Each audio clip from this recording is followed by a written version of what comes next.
Alright, so I'm kind of deviating from my plan and getting a little bit ahead of myself, but I got a new bumper. This is the Stubby bumper with the winch guard from Barnes. I wasn't planning on getting a bumper this soon, but I went ahead and put my order in because Barnes, the website says it takes like a 4 to 6 week lead time or something like that because the bumpers are all made to order. So I thought, well, if I want to do the bumper in a couple months, I better go ahead and order it now. So I was pretty surprised when it shipped like a week later. And although FedEx lost it for a couple days, it came in today.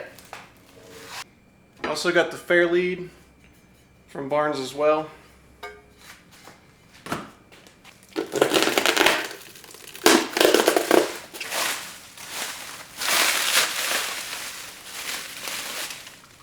So that looks pretty sweet. I like that. The welds look awesome. Definitely better than my welds. Look at that. Very pretty. So I decided to switch to a Stubby from my generic Smittybilt one that's on the front now. I like the way Stubbies look a lot better. A little bit better tire clearance, you know, nothing in front of the tire. So I'm going to get this wiped down with some acetone, hit it with some self-etching primer, and then I'll hit it with a couple of coats of just Rust-Oleum semi-gloss black. And then I'll mount the new winch. But first things first, I gotta get all the old stuff torn off. So the previous owner did something kind of cool. He put the winch solenoid under the hood and mounted it to the fender and ran all the wires that way. And added a little plug for the winch controller down here in front of the passenger side turn signal.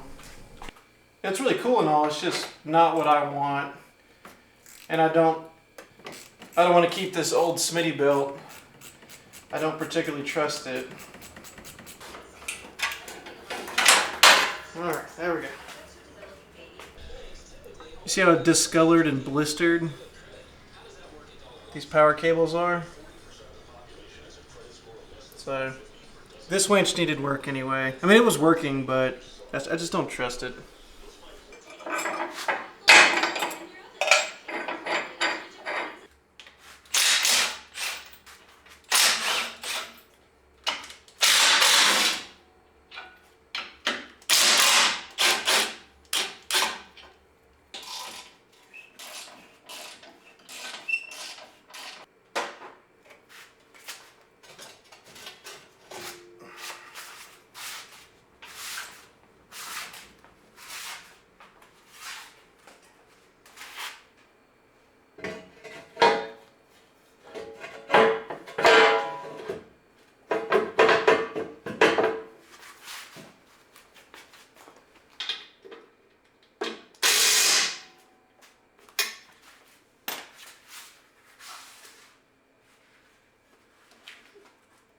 Alright, so that looks pretty cool. I like it.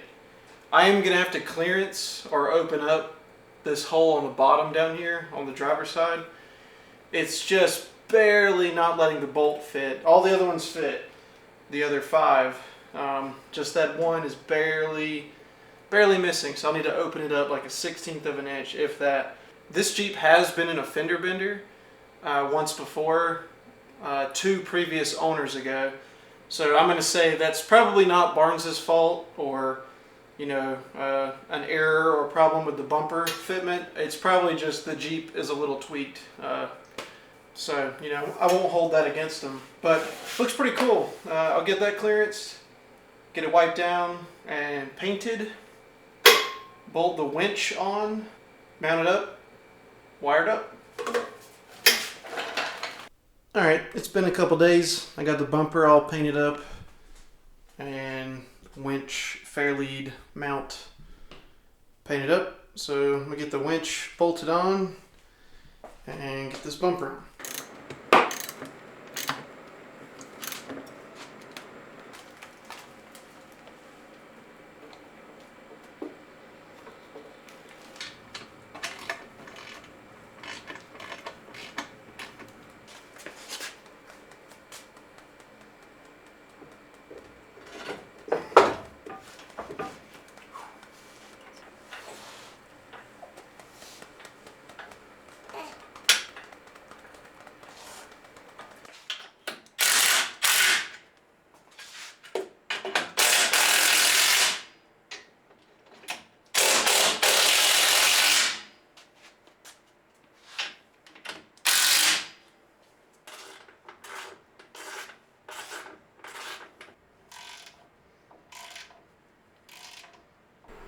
Alright, there we go. It's on there.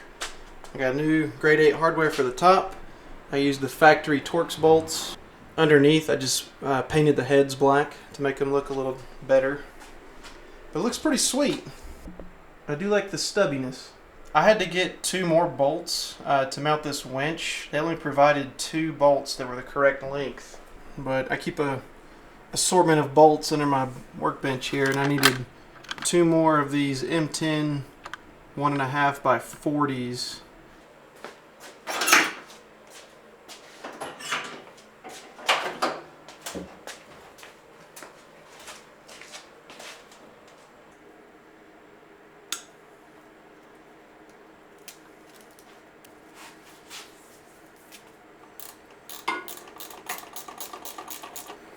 I definitely want to go under the grill, not through the grill.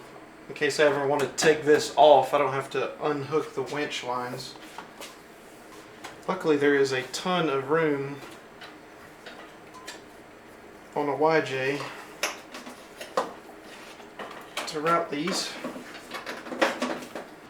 I'm going to put some cable loom around these right here, just so they're not rubbing up against the fender or the grill. There's nothing sharp right here, but I'm going to do it anyway. And then zip tie it really good.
I might get some of them, cable isolators that you could just screw down to the inner fender right here. They can make it look a lot better. I like the way it's routed though. There's like no way the winch line could get caught in the belt or the fan or anything like that. It's way away from the heat of the engine, so I'm good with it.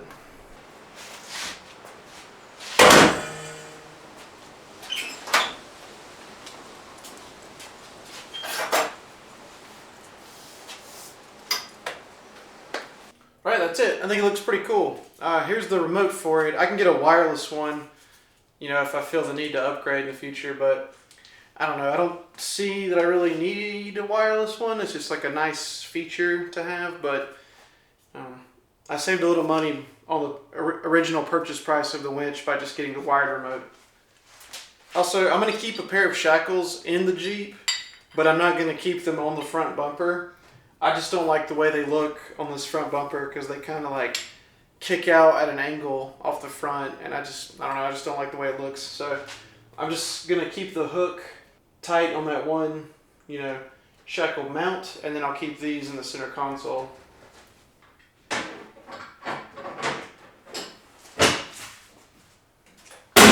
So that was a fun mod. It was actually really nice to do, an easy bolt-on upgrade that is both much more functional in terms of it's a stubbier bumper with a guard and a nicer winch, and it just looks better. I think it looks a lot better than that Smittybilt bumper and winch that was on there. Next time I'm out in the desert, I'll hook this winch up, I'll unspool it all the way, hook it to something, and I'll reel it in with some tension on it. I'm pretty sure you're supposed to do that with these winches. I don't think they're wound up under tension. So they don't have a reliable winch that I can actually trust when we run the Rubicon. I've got like eight or 9 weeks, something like that, to get it ready. So that's one thing done.